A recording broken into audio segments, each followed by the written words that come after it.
হাদি এই দেশের মাতৃভূমি রক্ষার জন্য হাদির আন্দোলন ছিল ভারত বিরোধী। সেই ভালোবাসায় আজকের 20 থেকে 30 লক্ষ লোক হয়েছে জানা যায়। আধিপত্যবাদী শক্তি তারা যত নড়াচড়া করবে, আমি মনে করি তারা শ্বেতহস্তি হয়ে গেছে। যত নড়াচড়া করবে তত ডুববে এই বাংলাতে। সে একজন ইনসাফ কায়েমের জন্য এই দেশে আন্দোলন শুরু করছিল ইনকিলাব মঞ্চের মাধ্যমে, কিন্তু তার শত্রুরা যারা ইসলাম বিরোধী যারা আসল মূলত তারাই তাকে হত্যা করেছে, গুলি করেছে। আমরা এখন তার বিচারের দাবিতে আমরা এখানে সবাই একসাথে হয়েছি। তার তো দাফন সম্পন্ন হয়েছে এবং স্বরাষ্ট্র উপদেষ্টার পদত্যাগ চাই, যেহেতু সে ব্যর্থ। সে একটা দেশে যে একটা সন্ত্রাসী যে গুলি করছে তাকে ধরতে পারে নাই, এই জন্য তার পদত্যাগের জন্য আমরা এখানে আজকে সমবেত হয়েছি। হাদিস চাইছে এই জমিনে আল্লাহর জমিনে আল্লাহর দিন প্রতিষ্ঠা হোক, ইনসাফ প্রতিষ্ঠা হোক, এই স্থান প্রতিষ্ঠা হোক। মানুষের হানাহানি, কাটাকাটি, সন্ত্রাস, জুলুম, নির্যাতন, শোষণের বিরুদ্ধে হাদি একাত্মতা ঘোষণা করছে। এই জন্য আল্লাহর দুশ্মন যারা, ইসলামের দুশ্মন যারা, তারা হাদিকে হত্যা করেছে।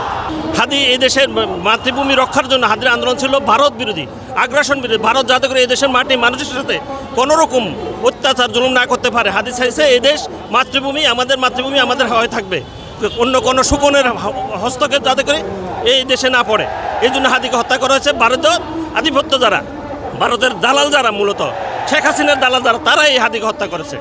হাদি একজন ব্যক্তি ছিলেন না, তিনি একজন ছিলেন সেফাহ সালার, এবং তিনি একটি প্রতিষ্ঠানের মতো।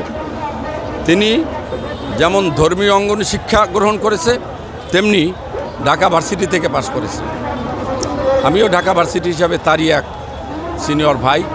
তো হাদি একজন চিন্তাবিদ, ইসলামী চিন্তাবিদ, এবং সে যেই দর্শন লালন করে ওই দর্শনটা আমরাও লালন করি। সে দেশ জাতি ইসলামকে ভালোবেসেছে, মানবতাকে ভালোবেসেছে, আমরাও সেইটা ধারণ করি। এই জন্য বলা হয়েছে যে হাদি চলে গেলেও বাংলাদেশে যে ছাত্র জনতা যে দাবিটা জানিয়েছিল ওই সেফা সালার ওই মানসিকতায় আমরা এখন 18 কোটি লোক আমরা হাদি হতে চাই। অর্থাৎ মেরুদণ্ডহীন সরকার নয়, একটা মেরুদণ্ডযুক্ত সরকার প্রতিষ্ঠা করে। উনি বলেছিলেন একটা মানুষ ঘরে মৃত্যু হলে তার কি দাম আছে, আমি হাদি, আমি যেন রাজপথে অথবা আমি যেন আন্দোলনের পথে অথবা কাজ করা অবস্থায় মৃত্যু হয়। তাই তিনি পথে আততায়ীরা তারা হত্যা করেছে।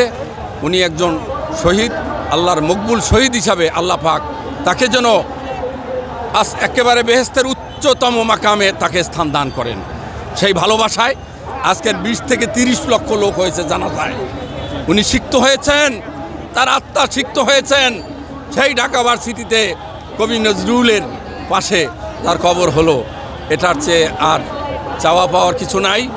এক হাদি লোকান্তরে লক্ষ নয় কোটি কোটি হাদি আজকে ঘরে ঘরে, এবং সেই চেতনা নিয়ে অচিরেই বিপ্লবী সরকার গঠন হবে। এটা আমাদের এই 20 কোটি লোকের দাবি। পিনাকি ভট্টাচার্য সহ সাংবাদিক ইলিয়াস, কনক সরোয়ারকে নিয়ে একটি শক্তিশালী 1 বছরের জন্য একটি বিপ্লবী সরকার গঠন করতে হবে। এরপরে নির্বাচন, সংস্কার এবং বিচার, দুর্নীতির, তারপর নির্বাচন। রাষ্ট্র তো অবশ্যই যথাযথ কাজই করেছে আর কি। হাদি যে ওর তো এখনকার সময় একটা কিংবদন্তি ছিল আর কি, এবং আধিপত্যবাদের বিরুদ্ধে, ভারতীয় আগ্রাসনের বিরুদ্ধে তার যে বয়ান, তার যে ন্যারেটিভ, এটা অবশ্যই তার যে উপাধি দেওয়া হয়েছে এটার সাথে যথার্থ হয়েছে। হাদির লক্ষ্য উদ্দেশ্য ছিল জুলাইয়ের যে আকাঙ্ক্ষা, জুলাই যে জন্য হয়েছে, কোনো স্বৈরাচার যাতে বাংলাদেশের যে নাগরিক অধিকার, যে ভোটাধিকার, যে আপনার মানবিক অধিকারগুলো আছে, এগুলো যেন খর্ব করতে না পারে, এর মধ্যে তার আন্দোলন এবং তার প্রচেষ্টা ছিল।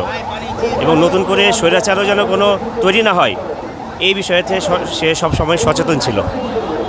অবশ্যই আওয়ামী লীগ জড়িত, আওয়ামী লীগ এবং শেখ হাসিনা এর সাথে ভারতের হাতও থাকতে পারে, কারণ হাসিনা মানেই ভারত, ভারত মানে হাসিনা। এখন এটা অবশ্যই সে একজন বীর সৈনিক, এবং আজকে হাদি জীবন দিয়ে সেটা প্রমাণ করে গেছে জাতির কাছে।